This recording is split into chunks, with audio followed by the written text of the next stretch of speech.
Erase star TV के मुअज़्ज़ज़ नाज़रीन में शकील अहमद आप तमाम देखने और सुनने वालों को मेरा अस्सलाम।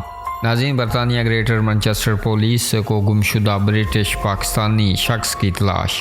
मैनचेस्टर पुलिस कुछ दिनों से लापता ब्रिटिश पाकिस्तानी इमरान असगर को तलाश कर रही है, जिन्हें आखिरी बार लेवनज़ोम स्टॉक पोर्ट रोड मैनचेस्टर में देखा गया था।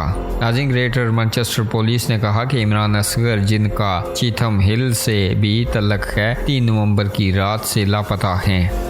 44 साल इमरान असगर का कद 5 फुट 8 इंच बताया गया है। इनके छोटे स्याह बाल और मूछें हैं। इन्हें आखिरी बार जब देखा गया तो उन्हें गहरे भूरे रंग की सलवार कमीज और चादर के साथ जैकेट पहन रखी थी। इमरान असगर के गुमशुदा होने से इनका खानदान परेशान है। ग्रेटर मैनचेस्टर पुलिस ने अपील की है कि लापता इमरान असगर के बारे में किसी शख्स के पास कोई भी मालूमात हो तो वो फौरन पुलिस के हंगामी नंबर पर इत्तला दे। नाज़रीन, आप भी अपनी राय का इजहार कमेंट बॉक्स में ज़रूर कीजिएगा और मज़ीद खबरों और अपडेट्स के लिए हमारे इस चैनल को सब्सक्राइब कीजिएगा।